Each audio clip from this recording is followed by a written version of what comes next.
نیلم نیلم نیچے آ جاؤ میری جان۔ نہیں قاسم تم بھی اوپر آؤ نا، دیکھو یہ پہاڑ اوپر سے بہت زیادہ خوبصورت ہے۔ اف، قاسم اور نیلم کی شادی کو ابھی چند دن ہی ہوئے تھے۔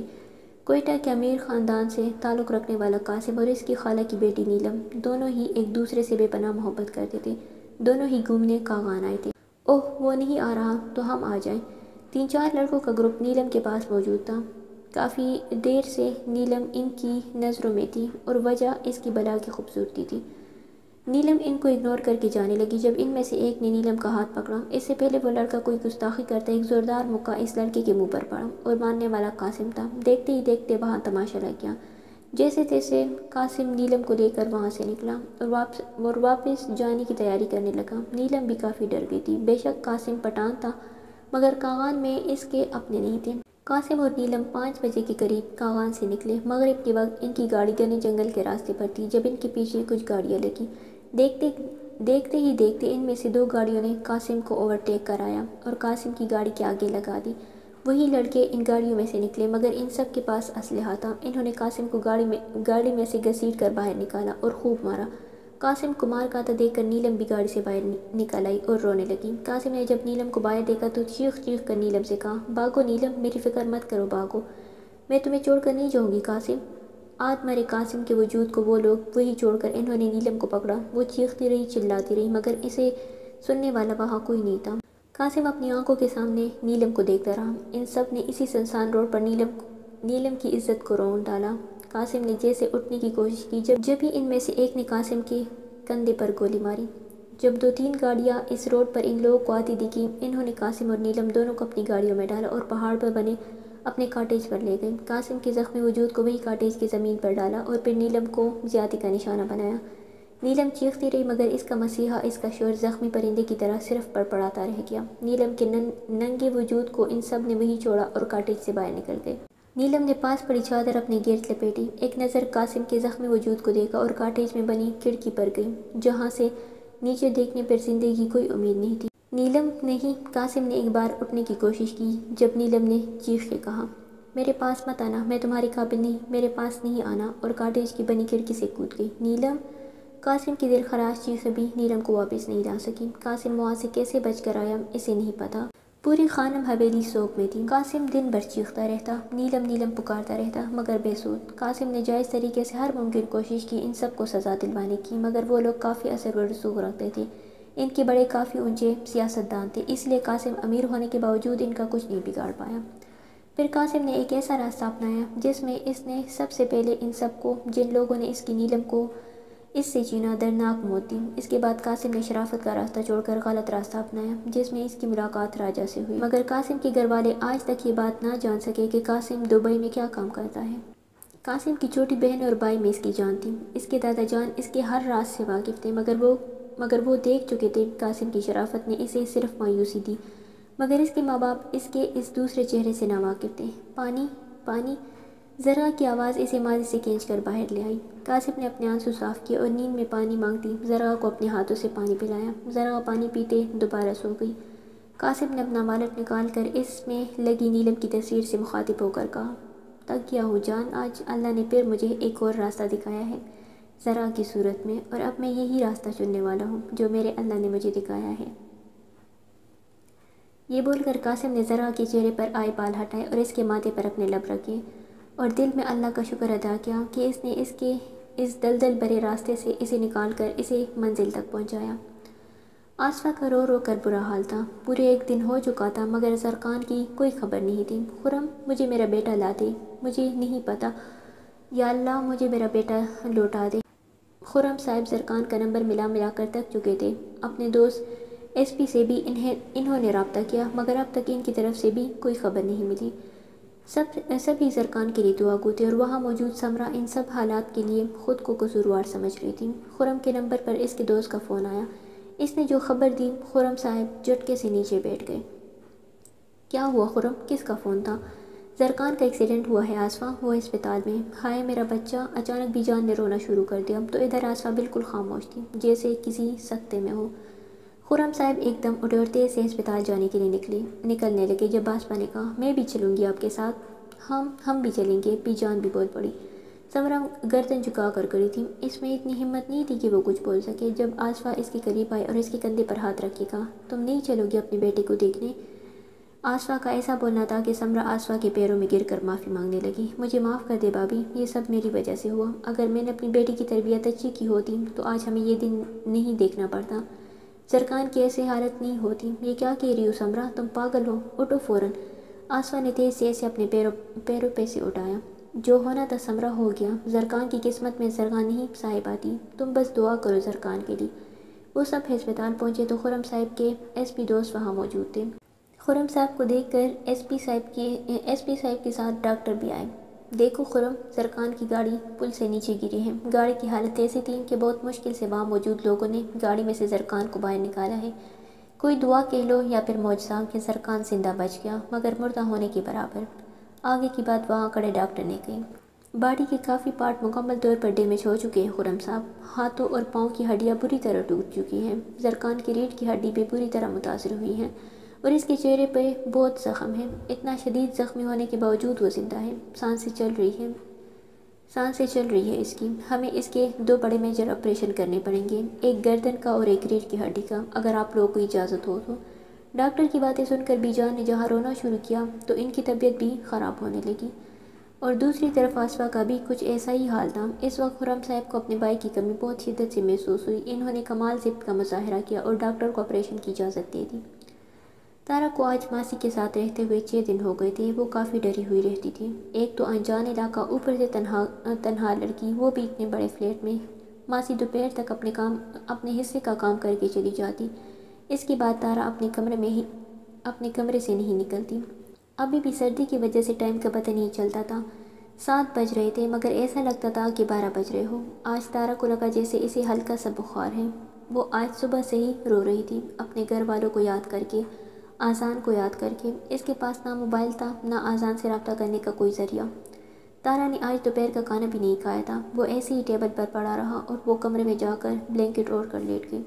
آذان 8 بجے تک تارا کے پاس پہنچا، اپنے پاس موجود چابی سے وہ فلیٹ کے اندر داخل ہوا۔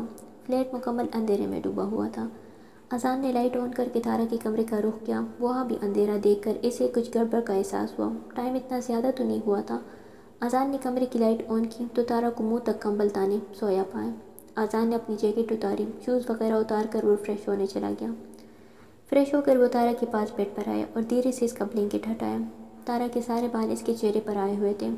آذان نے اس کے چہرے پر سے بال ہٹائے مگر وہ پریشان ہو گیا جب اس کی انگلیاں تارا کے گرم چہرے پر لگیں۔ اس نے تارا کا ماتھا چیک کیا تو اسے تیز بخار تھا۔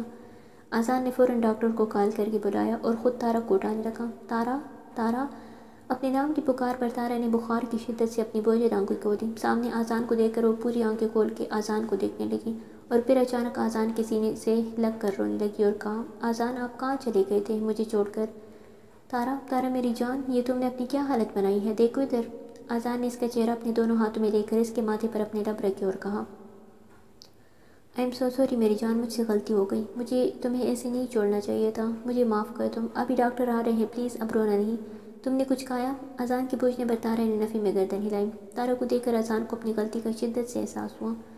اتنے میں ڈور بیل کی آواز پر آذان نے جا کر دروازہ کھولا تو سامنے ڈاکٹر کھڑا تھا۔ ڈاکٹر نے چیک کر کے تارا کو میڈیسن دی اور چلا گیا۔ ڈاکٹر کے جاتے ہی آذان تارا کے لیے کھانا اور میڈیسن لایا۔ کھانا اور میڈیسن کھا کے تارا کافی بہتر فیل کر رہی تھی۔ آذان اس کے پاس ہی بیٹھا تھا مگر تارا نے اس کے چہرے سے اندازہ لگایا جیسے وہ کچھ کہنا چاہ رہے ہو۔ آنٹی کی طبیعت کیسی ہے آذان؟ ٹھیک ہے اب۔ تھوڑی دیر خاموشی کے بعد تارا پھر بولی، کچھ کہنا ہے آپ نے آذان؟ آپ پریشان لگ رہے ہیں۔ کچھ نہیں، تم آرام کرو، میں یہی ہوں تمہارے پاس۔ یہ بول کر آذان لیٹنے لگا جب تارا نے اچانک اس کا ہاتھ اپنے سر پر رکھا اور کہا، آپ کو میری قسم سچ سچ بتائیں کیا بات ہے؟ آپ کو میری قسم سچ سچ بتائیں کیا بات ہے؟ آذان نے مجبور ہو کر نسرین بیگم کی خواہش بتا دی۔ آذان کی بات سن کر تارا ساکن رہ گئی۔ آذان اس کے چہرے کے تاثرات دیکھنے لگا جب اچانک تارا اٹھی، اپنے ارد گرد چادر لپیٹی اور کمرے سے جانے لگی۔ جب آذان نے تیز سے اٹھ کر اس کا ہاتھ پکڑ کر کھینچا تو وہ اس کے سینے سے لگتے لگتے بچی۔ کہاں جا رہی ہو تم؟ میں آپ کے اوپر اور بوجھ نہیں بننا چاہتی، آپ آنٹی کی بات مانیں پلیز، بس ایک ریکویسٹ ہے، میرا نام اپنے نام سے جدا نہیں کرنا آذان، ورنہ میں مر جاؤں گی۔ اتنا حوصلہ نہیں ہے مجھ میں کہ آپ کو کسی اور کا ہوتے ہوئے دیکھوں، اس لیے یہاں سے جا رہی ہوں تاکہ آپ میری وجہ سے کمزور نہ پڑیں۔ یہ بول کر تارا رونے لگی۔ اذان نے ایک نظر اسے دیکھا، کمرے کا دروازہ بند کر کے اسے بیڈ پر بٹھایا اور پانی پلایا۔ مجھ سے کتنی محبت کرتی ہو تارا؟ محبت کا کوئی پیمانہ نہیں ہوتا اذان، یہ تو جذبوں کے ساتھ پروان چڑھتی ہے۔ اس کا وزن دنیا کی ہر باری چیز سے زیادہ ہوتا ہے جو محبوب کو ساری عمر اٹھانا پڑتا ہے۔ کوئی عاشق، کوئی محبوب اپنے عشق کو بتا نہیں سکتا کہ وہ اس سے کتنی محبت کرتا ہے۔ جیسے سمندر کی گہرائی ناپنا ناممکن ہے، ایسے کسی کی محبت کو ایک مخصوص لفظ میں بھی بتانا ناممکن ہے۔ تو پھر مجھ پر بھروسہ نہیں؟ آپ پہ تو خود سے زیادہ ہے۔ پھر ابھی کہاں جا رہی تھی؟ پتہ نہیں، تارا نے گردن نیچے کرتے ہوئے روتے ہوئے کہا۔ تمہیں پتہ ہے میں تم سے محبت کرتا ہوں۔ یہ بول کر اذان نے تارا کی چادر اتار کر سائڈ پر رکھی اور اس کی شرک پر جھکتے ہوئے کہا، اذان وہ میں۔ تارا اذان کی قربت سے تر تر کانپنے لگی۔ اذان نے اپنی شرٹ اتار کر تارا کو لٹا کر اس کے وجود پر جھکا اور اس کے نازک لبوں پر اپنے لب رکھے، کبھی آنکھیں، کبھی ناک، کبھی گال چومتا رہا۔ تارا نے ایک پل کے لیے بھی اپنی آنکھیں نہیں کھولیں۔ اذان پلیز۔ تارا نے جب اپنے جسم پر اذان کو قابو کرتے دیکھا تو اس کی باہوں میں مچلنے لگی۔ اذان نے اس کے دونوں ہاتھ اپنے ہاتھوں میں پنسا کر تکیے پر رکھے اور تارا کے جسم سے اٹھنے والی خوشبو کے نشے میں بہکتے ہوئے تارا سے کہا، آج نہیں روکو تارا، آج مجھے اپنے عمل سے ثابت کرنے دو کہ تم میرے لیے کیا ہو۔ یہ بول کر اذان کی شدتیں بڑھنے لگیں۔ تارا کو آج صحیح معنوں میں اندازہ ہوا کہ اذان تارا سے کتنی محبت کرتا ہے۔ شاید وہ بھی اس کی محبت کی گہرائی ناپ نہیں پا رہی تھی۔ ہاں، مگر اذان کی باہوں میں وہ کسی قیمتی موتی کی طرح سمائی تھی۔ اذان نے آج اس کے اور اپنے رشتے کو ایک نام دیا تھا۔ آج اس نے تارا سے اپنی محبت کا حق مانگا تھا، جائز رشتہ جوڑا تھا۔ اذان نے تارا کے جسم پر ہی نہیں، اس کی روح پر بھی اپنی چھاپ چھوڑی تھی۔ رات 10 بجے کے قریب بھوک کے احساس سے ذرا کی آنکھ کھلی۔ جیسے ہی اس نے اٹھنا چاہا، ہاتھ پر زور پڑتے ہی اس کی درد بھری چیخ نکلی۔ جیسے ہی سن کر سامنے صوفے پر سویا قاسم ایک دم ہڑبڑا کر اٹھا۔ تیزی سے وہ زرغا کے پاس آیا جو اپنے ہاتھ پکڑ کر رو رہی تھی۔ شاید اس کے ٹانکے کھنچ گئے تھے، اس میں سے خون نکلنے لگا تھا جو اس کے ہاتھ کی پٹی کو رنگ گیا تھا۔ ٹانکے لگے ہیں تمہارے، آرام کرو ابھی، قاسم نے اس کے پاس آ کر دھیرے سے کہا۔ جب زرغا نے رونا چھوڑ کر اسے دیکھ کر جلدی سے اٹھنا چاہا، قاسم نے اس کے سامنے آ کر اسے دوبارہ بیڈ پر بیٹھنے پر مجبور کیا۔ کہاں جا رہی ہو ابھی؟ کیا میں نے فارسی میں بولا ہے کہ آرام کرو؟ پلیز مجھے جانے دو، پلیز۔ یہ بول کر زرغا بیڈ پر ہی اس سے دور ہونے لگی جب قاسم ایک دم اس کے پاس آ کر بیٹھا اور کہا، یہاں سے تم کہیں نہیں جاؤ گی۔ زرغا ایک دم اس سے ڈری اور جیسے ہی زرغا کی نظر اپنے کپڑوں پر پڑی تو پہلے اس نے قاسم کو دیکھا اور پھر پھوٹ پھوٹ کر رونے لگی جب قاسم نے اس کی بات کا مفہوم سمجھ کر کہا، ہاتھ بھی نہیں لگایا ہے تمہیں۔ اگر تمہیں ہاتھ لگاتا یا کچھ غلط کرتا تو شاید ابھی تک تم اپنے اندر ہونے والی تبدیلی سے سمجھ چکی ہوتی۔ اب بچی تو ہو نہیں، کپڑے خیرن ماسی نے بدلے ہیں۔ قاسم کے بولنے پر زرغا شرم سے گردن جھکا گئی۔ جب تھوڑی دیر تک زرغا کچھ نہیں بولی تو قاسم اس کے پاس سے اٹھ کر جانے لگا۔ جب زرغا نے دھیرے سے کہا، مجھے بہت بھوک لگی ہے، زرغا کی بچوں کی طرح کہنے پر قاسم کے چہرے پر مسکان آئی۔ اس نے دروازہ کھول کر ماسی کو آواز لگا کر کھانا لانے کو کہا۔ تھوڑی دیر میں ہی گرم گرم کھانا قاسم نے زرغا کے سامنے رکھا۔ کھانے کو دیکھ کر زرغا کی بھوک اور چمکنے لگی۔ زرغا نے پہلے کھانے کو دیکھا اور پھر اپنے ہاتھوں کو۔ قاسم نے زرغا کو دیکھ کر پانی ایک ڈونگے میں بھر کر لایا اور اس کے ہاتھ دھلوائے۔ زرغا نے جیسے ہی چمچہ اٹھایا، تکلیف سے اس کے ہاتھ سے چمچ گر گیا۔ زرغا نے بے بسی سے قاسم کو دیکھا جو اسے ہی دیکھ رہا تھا۔ قاسم نے اسے اپنے ہاتھ سے کھانا کھلایا اور کہا، تمہارے پاس 2 آپشن ہے زرغا۔ پہلا آپشن تو وہ ہے جس کی وجہ سے راجہ تمہیں مجھ تک لایا، اور وہ آپشن ہے میرے دبئی کی ڈانس بار میں ڈانسر بننا۔ قاسم کا آپشن سن کر زرغا لقمہ چبانا بھول گئی جب قاسم نے کہا، دوسرا آپشن سنو یا پہلا آپشن منظور ہے؟ دوسرا آپشن کیا ہے؟ زرغا نے ڈرتے ڈرتے پوچھا۔ مجھ سے نے کہا۔ قاسم کے اگلے آپشن پر زرغا کو پندہ لگ گیا۔ قاسم نے فوراً زرغا کے لبوں پر پانی کا گلاس لگایا اور کہا، اب بتاؤ کون سا آپشن تمہیں بیسٹ لگتا ہے؟ میں تم سے کبھی شادی نہیں کروں گی، زرغا نے قاسم کو گور کے کہا۔ قاسم نے زرغا کی اس ہمت پر دل سے داد دی اور کہا، ویسے ہمت کی داد دیتا ہوں تمہاری، اس وقت تم مکمل طور پر میرے رحم و کرم پر ہو، مگر تمہارا ایٹیٹیوڈ کمال کا ہے۔ ٹھیک ہے، کوئی بات نہیں، نہ کرو مجھ سے شادی۔ آج سے تمہیں دوپہر کا کھانا نہیں ملے گا اور روز تم 1 گھنٹہ واک کرو گی۔ کس خوشی میں؟ زرغا نے فوراً سوال داغا، کیونکہ کافی بڑے ہوئے جسم کی مالک ہو آپ، اور اس جسم کے ساتھ تم بار ڈانسر تو بن نہیں سکتی۔ ڈانسنگ پائپ پر کیسے گھومو گی؟ قاسم نے کچھ سوچتے ہوئے کہا۔ اور ادھر قاسم کی بات پہلے تو زرغا کی سمجھ میں نہیں آئی اور جب آئی تو اس نے رونا شروع کر دیا۔ زیادہ رونے کی ضرورت نہیں ہے میرے سامنے، گھر سے بھاگتے ہوئے تو تمہیں رونا نہیں آیا؟ غیر مردوں کے ساتھ راتیں، زبان کو لگام دو اپنی قاسم۔ زرغا قاسم کی بات پوری ہونے سے پہلے چیخ پڑی، میرے راجا کے ساتھ گھر سے بھاگنے کے علاوہ کوئی اور گناہ نہیں کیا، اور یہ بات تم بھی اچھے سے جانتے ہو کہ میں پاک ہوں، کیونکہ تمہاری گھٹیا دوست نے میرے ساتھ بتائے لمحوں کی پل پل کی خبر دی ہوگی۔ او ہو، اب وہ گھٹیا ہو گیا۔ کل تک تو وہ محبت تھی تمہاری، جس کے ساتھ تم اپنے ماں باپ کی عزت رونگ کر آ گئی۔ آج وہ گھٹیا ہو گیا۔ محبت تھی ہے نہیں، اب کل تھا، گزر گیا۔ میرے آنے والی زندگی میں وہ اب کہیں نہیں ہوگا۔ مجھے نفرت ہے اس سے بے پناہ۔ اللہ غارت کرے گا اسے کبھی سکون نہیں ملے گا، کبھی نہیں۔ یہ بول کر زرقا اپنا چہرہ اپنے ہاتھوں میں چھپائے رونے لگی۔ قاسم سینے پر ہاتھ باندھے اس پاگل لڑکی کو دیکھنے لگا، جس نے محبت کے پیچھے اپنی عزت تک داؤ پر لگا دی تھی۔ شاید عورت محبت ایسے ہی کرتی ہے، جب کرنے پر آتی ہے تو انجام کی پرواہ نہیں کرتی، اور جب چھوڑنے پر آتی ہے تو پلٹ کر نہیں دیکھتی۔ کل صبح تک سوچ لینا تمہیں کس راستے پر چلنا ہے، دونوں آپشن میں سے ایک چن لو، کوئی ایک۔ صبح تک جواب دے دینا مجھے، اور بھاگنے کی کوشش بالکل مت کرنا، ورنہ تمہارا وہ حشر کروں گا کہ اپنے آپ سے نفرت کرنے لگوں گی۔ یہ بول کر قاسم روتی زرقا کو چھوڑ کر کمرے سے چلا گیا۔ ایک حسین صبح کا آغاز تھا۔ تارا کی آنکھیں کھلیں تو وہ آذان کی باہوں میں تھی۔ جو کچھ ہوا تارا نے سوچا بھی نہیں تھا۔ آذان اسے اتنا معتبر کرے گا۔ تارا نے گردن گھما کر آذان کو دیکھا، جو کسی معصوم بچے کی طرح تارا سے چپک کر سو رہا تھا۔ تارا نے دھیرے سے آذان کی قید سے خود کو چھڑوانا چاہا، جب آذان کی آواز آئی۔ لیٹی رہو یار، آذان اٹھ جائے، 10 بج رہے ہیں۔ ہاں تو بجنے دو، روز بجتے ہیں۔ یہ بول کر آذان نے تارا کے بالوں میں اپنا منہ چھپا دیا۔ آنٹی غصہ کریں گی، آپ پوری رات گھر سے باہر تھے، انہیں شک نہیں ہوگا؟ یار تم آنٹی کے بیٹے کی فکر کرو نا، آذان نے تارا کے اوپر دوبارہ جھکتے ہوئے کہا۔ اس کے لبوں کو پھر اپنے لبوں میں قید، ایک سرور سا تھا، پھر جانے لگا۔ دونوں کے درمیان جب ہی ڈور بیل بجی، آذان نے بہت ہی سڑے ہوئے منہ کے ساتھ کہا، اس وقت کون آ گیا ہمیں ڈسٹرب کرنے؟ ماسی ہوگی۔ آذان اب جا کر دروازہ کھولے، میں فریش ہونے جاتی ہوں پلیز۔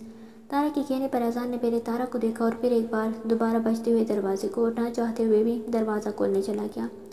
دونوں ناشتہ کر رہے تھے جب آذان نے کہا، تارا ابھی کچھ دیر میں نکل رہا ہوں گھر کے لیے، اور بتاؤں گا ماما کو اپنے اور تمہارے بارے میں، تم پریشان نہیں ہونا۔ شام تک میں آؤں گا یا تو میں موبائل TCS کروا دوں گا۔ ٹھیک ہے آذان، مگر آپ آئیں گے نا؟ ہاں میری جان، بس اب تم میری بیوی کی حیثیت سے میرے گھر میں رہو گی، ماما کو میں منا لوں گا تمہارے لیے۔ سچ کہہ رہے ہیں آپ؟ بالکل، اب میں چلتا ہوں، کل آؤں گا میں تمہیں لینے۔ یہ بول کر آذان اٹھا اور تارا کو اپنے سینے پہ بیٹھ کر چلا گیا، ایک بار پھر تارا کو دلاسا دیے۔ 3 گھنٹے بعد آپریشن تھیٹر کا دروازہ کھلا تھا، اور ساتھ زرقان بھی اسٹریچر پر باہر آیا۔ اس کی گردن کا آپریشن ہوا تھا۔ اس کے گلے میں غذا کی نالی میں کانچ گھسے تھے، ہاتھوں اور سیدھے پاؤں پر پلسٹر چڑھا تھا، آنکھوں پر بھی پٹی بندھی تھی۔ خرم صاحب کے ساتھ ساتھ ان کے گھر کا ہر ایک فرد زرقان کو اس حالت میں دیکھ کر رو پڑا تھا۔ جب ڈاکٹر نے زرقان کو اندر کمرے میں بھیجا، خرم صاحب کو اپنے کمرے میں آنے کا اشارہ کیا۔ دیکھیں خرم صاحب، گردن کا آپریشن ہم نے کیا ہے، مگر زرقان کم از کم 1 ماہ تک صرف دوائیوں کے زیر اثر رہے گا۔ آپ لوگ چاہیں تو ہم اسے گھر میں شفٹ کر دیں گے، مگر ٹھیک 1 مہینے بعد اس کی ریڑھ کی ہڈی کا آپریشن ہوگا، جو کرنے کے بعد ہمیں یہ پتہ چلے گا کہ زرقان ساری زندگی معذور رہے گا یا کبھی اپنے پیروں پر چل پائے گا۔ آپ لوگ ہر طرح سے ہر صورتحال کو فیس کرنے کے لیے تیار رہیں۔ ڈاکٹر کے روم سے خرم صاحب کسی ہارے ہوئے جواری کی طرح باہر نکلے۔ انہیں اندازہ نہیں تھا کہ ان کے بیٹے کے ساتھ یہ سب کچھ ہوگا۔ انہوں نے ڈاکٹروں کی ایک ایک بات سب گھر والوں کو بتا دی۔ خرم زرقان کو گھر میں ہی شفٹ کروا لے، خرم پلیز۔ مگر آصفہ، 24 گھنٹے زرقان کی نگرانی کرنی ہے، میڈیسن سے لے کر ہر چیز کا، تم سمجھ نہیں رہی؟ آپ خرم کو گھر میں ہی شفٹ کروائیں، مجھے پتہ ہے اس کا ایسا دھیان کون رکھ سکتا ہے۔ یہ کہہ کر سمرا نے صاحبہ کو کال کی۔ نیو یارک کی سرزمین پر قدم رکھتے ہی صاحبہ کو ٹھنڈی ہواؤں نے ویلکم کیا۔ صاحبہ کو لینے اس کی یونی کی گاڑی موجود تھی، جس نے بہت آرام سے اسے یونی میں ملحق ہاسٹل میں پہنچا دیا۔ فلائٹ کی تکن، کسی سے بچھڑنے کا دکھ، کسی ایسے شخص کی منچاہی ہم سفر بننے کی تکن، کب اسے نیند نے اپنے آغوش میں لیا اسے پتہ نہیں چلا۔ صبح اس کی آنکھ دیر سے کھلی۔ بنا ناشتے کے وہ جلدی تیار ہو کر یونی جانے کے لیے نکل رہی تھی، جب اس کے نمبر پر پاکستان سے کال آنے لگی۔ خرم صاحب کا نمبر دیکھ کر صاحبہ نے جٹ کال ریسیو کی، مگر آگے سے سمرا کی آواز سن کر صاحبہ کال کاٹنے لگی، ناراضگی کی وجہ سے۔ جب سمرا نے صرف اتنا کہا، آج کوئی زندگی اور موت کے درمیان جھول رہا ہے صاحبہ، اسے تمہاری ضرورت ہے۔ یہ کہہ کر سمرا نے کال کٹ کر دی۔ ادھر صاحبہ نے دیوار کا سہارا لیا اور اس کی نظریں یونی کے راستے پر تھی، مگر صاحبہ کون سا راستہ چنے گی، یہ تو صرف وقت ہی بتائے گا۔ صاحبہ دوبارہ اپنے کمرے میں آئی اور اسی نمبر پر دوبارہ کال کی تو خرم صاحب نے اٹھایا۔ جب صاحبہ نے ان سے پوچھا، تایا یہ ماما کس کی بات کر رہی ہے؟ کون زندگی اور موت کے درمیان ہے؟ پلیز تایا ابو بتائیں، آپ کو میری قسم۔ صاحبہ کے اتنا بولنا تھا کہ خرم صاحب نے زرکان کی ساری کنڈیشن اسے بتا کر کال کر دی۔ ادھر صاحبہ کے ہاتھ سے موبائل چھوٹ کر نیچے گرا۔ اس نے راستہ چن لیا تھا۔ اس نے اسی وقت دوبارہ پاکستان کی فلائٹ بک کروائی اور اپنا سارا سامان سمیٹنے لگی۔ زرکان کی قسمت کہہ لو یا صاحبہ کا چنا راستہ، اسے اگلے 2 گھنٹے میں پاکستان کی فلائٹ مل گئی تھی۔ وہاں صاحبہ کی پاکستان کی فلائٹ نے اڑان بھری، وہی راجہ کی فلائٹ لینڈ ہوئی۔ ایک بار پھر دونوں کے راستے الگ ہو گئے تھے۔ راجہ کی فلائٹ ٹیک آف ہوتی ہی راجہ کی جسم میں مانو جان سی آ گئی تھی۔ اس کا بس نہیں چل رہا تھا کہ اڑ کر صاحبہ کے ہاسٹل پہنچ جائے۔ ڈارک میرون کلر کی جیکٹ پہنے، فل بلیک پینٹ شرٹ میں، بال ماتھے پر گرائے، اس پر راجہ کی گرین آنکھیں۔ نیو یارک کے ایئرپورٹ پر بھی راجہ اپنی طرف لوگوں کو متوجہ کر رہا تھا۔ راجہ نے جلد از جلد چیکنگ کی اور سیدھا صاحبہ کی یونٹ پہنچا، جس کی ڈیٹیل وہ باتوں باتوں میں صاحبہ سے لے چکا تھا۔ ایک چھوٹا سا بیگ راجہ کے کندھے پر تھا، جسے لٹکائے وہ یونٹ پہنچا، ریسیپشن پر پہنچا اور پوچھا، hello can I meet Sahiba سرور؟ آپ مجھ سے اردو میں بات کر سکتے ہیں سر؟ راجہ جو ریسیپشن پر بیٹھی لڑکی کو پکی انگریز سمجھ رہا تھا، مگر اس کے اردو لہجے پر ایک دم شاک ہوا۔ مجھے صاحبہ سرور سے ملنا تھا، کل وہ پاکستان سے آئی ہے، آپ کی یونٹ میں ایڈمیشن لیا ہے۔ اصل میں وہ اپنے ڈاکومنٹ سارے پاکستان بھول گئی تو بس وہی لوٹانے مجھے آنا پڑا۔ آپ کون ہیں سر ان کے؟ میں شور ہوں ان کا۔ اوکے ویٹ کریں، آپ ڈپارٹمنٹ بتا دیں تو آسانی ہوتی ہمیں۔ لڑکی نے چانچتی نظروں سے راجہ کو دیکھتے ہوئے کہا، میڈیکل کی اسکن اسپیشلسٹ فیلڈ میں، پلاسٹک سرجری ڈپارٹمنٹ میں۔ اوہ ویٹ کریں سر۔ راجہ نے آس پاس نظریں دوڑائیں کہ کاش صاحبہ اسے دیکھ جائے، مگر اس کی نظریں ناکام لوٹیں۔ سوری سر، وہ ابھی یونی نہیں آئی ہے، آپ ہاسٹل چیک کر لیں ان کا۔ راجہ جو دیکھنے میں مصروف تھا لڑکی کے بولنے پر ایک دم چونکا اور کہا، گرلز کا ہاسٹل کہاں ہے؟ آپ کے پاس ساری ڈیٹیل ہوگی، پلیز کمرہ بتا سکتی ہیں ان کا؟ سر کمرہ بتانا ہمیں الاؤ نہیں۔ ہاں میں آپ کو ہاسٹل کا ایڈریس دے سکتی ہوں، وہاں مس جینیفر ہوں گی، وہ بتا دیں گی آپ کو ڈیٹیل۔ یہاں سے سیدھا جا کے لیفٹ پھر رائٹ ٹرن، سامنے ہاسٹل ہے۔ اوکے شکریہ آپ کا۔ راجہ نے اس کا شکریہ ادا کیا اور ہاسٹل کی طرف بڑھا۔ ہاسٹل میں اسے زیادہ محنت نہیں کرنی پڑی، سامنے ہی اسے مس جینیفر کھڑی نظر آئی، جو ہاسٹل کے ریسیپشن پہ تھی۔ Hello miss Jennifer, I am Raja, can I meet Sahiba Sarwar? I am her cousin. Sorry son, Sahiba Sarwar leave the hostel before 2 hours and she going back Pakistan. Raja warden کی بات سن کر ہاسٹل سے باہر تو آ گیا، مگر اب اس کا دماغ تیز سے چل رہا تھا۔ وہ آئی اگر تو واپس کیوں گئی؟ وہ بھی اتنی جلدی؟ پوری رات زرگا روتی رہی، اپنے آپ کو کوستی رہی۔ وہ یہ کیسے بھول گئی کہ جب اپنی ماں کو دھوکہ دیا، ایک ایسے شخص کو دھوکہ دیا جو اسے بہت چاہتا تھا، تو وہ کیسے ایسے راستے پر چل پڑی جس راستے پر چل کر بہت کم لوگ اپنی منزل پاتے، تو وہ کیسے پہنچ سکتی تھی؟ اچانک اس کی نگاہوں کے سامنے زرکان کا، اس کی ماں کا چہرہ آیا۔ کتنا بھروسہ تھا اس کی ماں کو اس پہ، اور زرکان جو اس کی ہر بات کو پتھر کی لکیر سمجھتا تھا، اس کی ایک نگاہ کے لیے اس کے کمرے کے 1000 چکر کاٹتا تھا، اس کے ساتھ کچھ لمحے گزارنے کے لیے کتنی منتیں کرتا تھا۔ اف، یہ میں نے کیا کر دیا یا اللہ، مجھے کوئی راستہ دکھا، مجھے برباد ہونے سے بچا لے۔ فجر کی اذان کی صدائیں اس کے کانوں میں گونجیں۔ اس نے اپنے ہاتھ کے زخم کی پرواہ کیے بغیر وضو کیا۔ اسے نہیں یاد اس نے آخری بار کب وضو کیا تھا، یا شاید یاد تھا، جمعے کے جمعہ۔ وضو کر کے اس نے نماز کی طرح دوپٹہ باندھا اور نماز پڑھنے کڑی۔ ایک عجیب سی کپ کپی اس پر تاری تھی، ابھی اس نے نماز کی نیت نہیں باندھی تھی۔ دور کہیں کوئی ماضی کی آواز اس کے کانوں میں گونجی، پتہ ہے بیٹا، جب اللہ ہم سے ناراض ہوتا ہے نا تو ہم سے اپنے آگے سجدہ کرنے کی توفیق چھین لیتا ہے، اور جب اللہ چاہتا ہے فلاں بندہ اس کے آگے جھکے تو وہ اسے ذرا سی مصیبت یا ذرا سی تکلیف میں ڈالتا ہے تاکہ وہ اس کے آگے جھکے۔ بلا شبہ ذرا نے اپنی آنکھیں بند کر کے کھولی اور نماز کی نیت باندھ لی۔ پورے دل سے نماز پڑھنے کے بعد اس نے دعا کے لیے ہاتھ اٹھائے اور ایک بار پھر رو پڑے اور اپنے اللہ سے معافی مانگنے لگی۔ یا اللہ مجھے معاف کر دے، مجھے گندگی کا ڈھیر نہیں بننا، مجھے اپنی پناہ میں رکھ لے مولا، مجھے کوئی راستہ دکھا جس میں میری بھلائی ہو۔ دعا مانگ کر زرگا اٹھی تو سامنے بیڈ پر بیٹھے قاسم کو خود کو تکتا پایا۔ فجر کی نماز کے بعد قاسم نے ایسی زرگا کے کمرے کا چکر لگایا، یہ دیکھنے کے لیے کہ وہ جاگ رہی ہے یا سو رہی ہے، مگر زرگا کو نماز پڑھتا دیکھ کر قاسم حیران نظروں سے بیڈ پر بیٹھ کر اسے دیکھنے لگا۔ اس کے دعا مانگنے کا طریقہ قاسم کو بہت کچھ سوچنے پر مجبور کر گیا۔ کیا سوچا پھر تم نے؟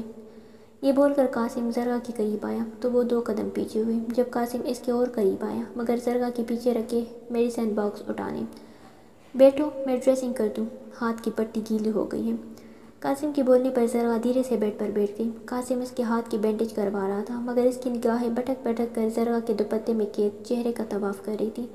زرگا بھی جانتی تھی وہ قاسم کی نظروں کے حصار میں ہے۔ جب قاسم نے پٹی بندنے کے لیے نگاہ جھکائی تو پل بھر کے لیے زرگا نے قاسم کو دیکھا۔ سر پر لگی ٹوپی، ہلکی سی بیرڈ، کشادہ ماتھا، چوڑا سینہ، وہ نگاہیں جھکا گئی۔ قاسم نے نیچے گردن کرے کہا، دیکھ لو، منع نہیں، ساری زندگی تمہیں اب مجھے ہی دیکھنا ہے۔ میں تمہیں نہیں دیکھ رہی تھی۔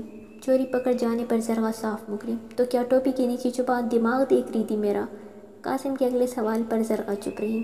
پٹی باندھنے کے بعد قاسم ہاتھ دھو کے آیا اور دوبارہ زرگا کے سامنے بیٹھتے ہوئے کہا، کیا سوچا پھر؟ کون سا آپشن بیسٹ لگا تمہیں؟ ایسے آپشن کو بیسٹ نہیں کہتے، زرگا نے کابرو جھکا کر قاسم سے کہا۔ اچھا تو چلو بتا دو، گھٹیا آپشن کون سا لگا پھر؟ میں بال ڈانسر نہیں بنوں گی۔ ہاں، قاسم نے اپنی مسکراہٹ دباتے ہوئے کہا، تو پھر کل نکاح ہے ہمارا۔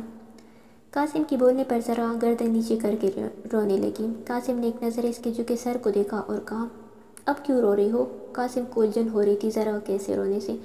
مجھ سے ہی شادی کرنا کیوں چاہتے ہو تم؟ تمہیں تو کوئی بھی مل جائے گی۔ زرگا دل میں کب سے مچا سوال پوچھ بیٹھی۔ قاسم ذرا سے زرگا کی طرف جھکا اور کہا، مل جائے گا تمہیں یہ جواب بھی، کچھ پل گزارو میرے ساتھ۔ مگر مجھے اب میرے ذات پر بھروسہ نہیں، میں تمہیں کبھی شوہر کا مقام نہیں دوں گی۔ کوئی بات نہیں، کبھی تو وہ راستہ منتخب کرو گی تم، جس پر چل کر تم مجھے اپنا شوہر قبول کرو گی۔ یہ بول کر قاسم کمرے سے چلا گیا اور زرگا کو بھی راستہ مل گیا تھا، پر کیا زرگا اس راستے پر چل سکے گی، یہ تو آنے والا وقت ہی بتائے گا۔ پاکستان کی سرزمین پر قدم رکھ صاحبہ نے سب سے پہلے خرم صاحب کو کال کر کے اپنے پاکستان آنے کو بتایا۔ 10 منٹ کے اندر ڈرائیور اسے لینے پہنچا تو وہ سیدھا ہاسٹل پہنچی، مگر سرکار کو اس حالت میں دیکھ کر وہ پل بھر کے لیے شاک رہ گئی اور پھر صاحبہ جو روئی، اسے چپ کرانا مشکل ہو گیا۔ ڈاکٹر سے ساری تفصیلات لینے کے بعد صاحبہ نے خرم صاحب کو زرکان کو گھر میں شفٹ کرنے کو کہا۔ صاحبہ زرکان کے لیے اپنی خواہش، اپنا مقصد تک بھول گئی تھی۔ اسے یاد تھا تو صرف اتنا کہ اس وقت زرکان کو صاحبہ کی ضرورت ہے۔ خواہش کا راستہ چھوڑ کر صاحبہ نے وہ راستہ چنا جس کی رات کا تعین اللہ نے کیا۔ میاں بیوی میں سے اگر کوئی مصیبت میں ہو، کسی ایک کو اس کا سہارا بننا پڑتا ہے